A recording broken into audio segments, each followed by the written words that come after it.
Set 1. Side 2. Chapter 4. Dr. Jekyll receives a letter. Later that same afternoon, Mr. Utterson found his way to Dr. Jekyll's house. Jekyll's servant, Poole, let him in at once and took him through the kitchen, across the back garden, to the laboratory behind the house.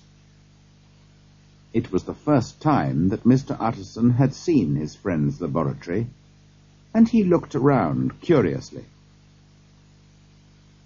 The old servant led Mr. Utterson through the laboratory and up some stairs to the doctor's private study above. This was a large room with tall, glass-fronted cupboards, a large mirror, and a big, businesslike table. A good fire burned in the fireplace, and beside it sat Dr. Jekyll, looking white and ill. In a thin, tired voice, he welcomed his friend. "Have you heard the news?" said Mr. Utterson after the old servant had left. "The newsboys were shouting about it in the street," Dr. Jekyll said. "A terrible business." "Let me ask you something," said the lawyer. "Sir Danvers Carew was my client. But you are my client too. And I want to know what I'm doing. You haven't tried to hide the murderer, have you?" "Utterson, I promise you," cried the doctor. "I promise you I'll never see him again. I've finished with him forever. And now, indeed, he no longer needs my help. You don't know him like I do. He's safe, quite safe. Believe me, nobody will ever hear of Hyde again." The lawyer listened with a serious face. He did not like his friend's feverish, excited look. "You seem very sure of him," he replied. "I hope you're right. If he is caught and comes to trial, your name may be mentioned." "I'm absolutely sure of him," answered Jekyll. "I can't tell you how I know, but I'm certain. But can you please advise me about one thing? I've received a letter, and I don't know whether to show it to the police. May I leave it in your hands, Utterson?" "You're afraid, I suppose, that the letter will lead the police to Hyde?" asked the lawyer. "No," said Dr. Jekyll. "I don't care what happens to Hyde. I was thinking of my own reputation.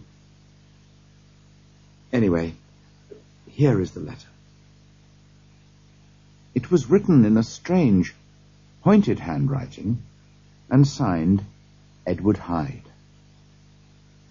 "I am sorry that I've been so ungrateful in the past for your many generous acts," it began. "Please don't worry about me. I am quite safe, and I am certain that I can escape unharmed whenever I wish." "Did this letter come by post?" asked the lawyer. "No," replied Dr. Jekyll. "There was no postmark on the envelope. The letter came by hand." "Shall I keep the letter and think about it?" asked Mr. Utterson. "I want you to decide for me," answered his client. "I'm not sure of anything anymore." "Very well," said the lawyer. "Now tell me, the part in your will about disappearing for 3 months or more, was that Hyde's idea?"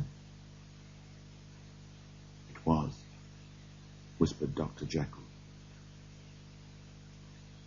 "He was planning to murder you," said the lawyer.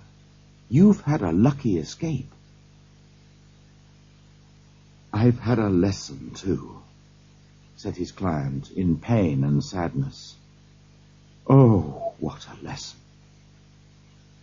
And he covered his face with his hands. On his way out of the house, the lawyer stopped and spoke to Poole. "By the way," he said, "a letter was handed in today for your master. Who brought it? And what did he look like?"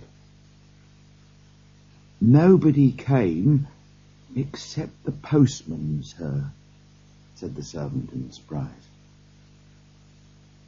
"That worries me," thought Mr. Utterson as he walked home. "Clearly the letter arrived by the laboratory door. Perhaps it was even written in the study. I must think about this carefully." In the street, the newsboys were still shouting, "Read all about it! Terrible murder!" The lawyer's thoughts were sad. One of his clients was dead, and the life and reputation of another were in danger. Mr. Utterson did not usually ask anyone for advice. Today, however, was different.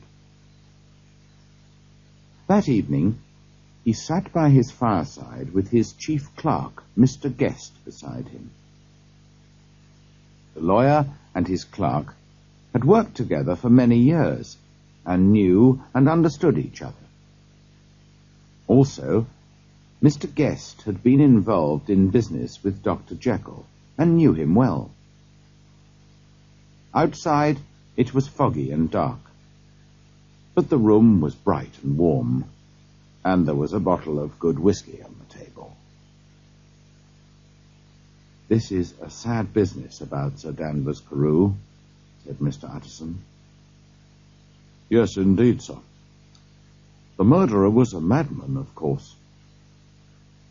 "I would like your opinion about that," replied the lawyer. "I have a letter from the murderer here." Mr. Guest was interested in the study of handwriting. His eyes brightened at once. "A murderer's letter?" he said. "That will be interesting." He looked carefully at the writing. "Not a madman, I think," he said. "But what unusual handwriting." Just then a servant entered with a note. "Is that note from Dr. Jekyll?" asked Mr. Guest. "I thought I recognized the handwriting. Is it anything private, Mr. Utterson?"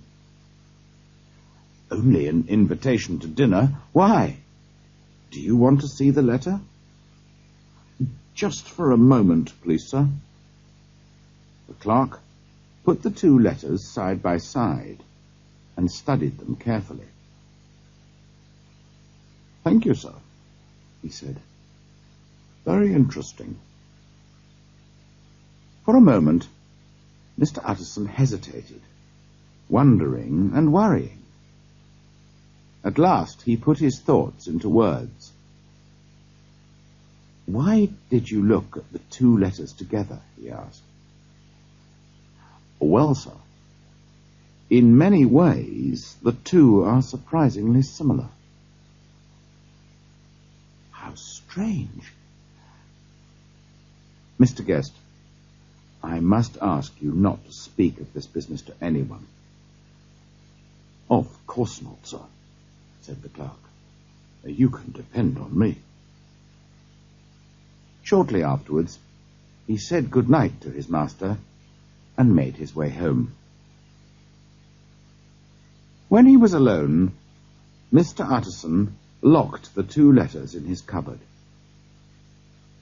"Well," he thought, "so Henry Jekyll wrote that letter for a murderer."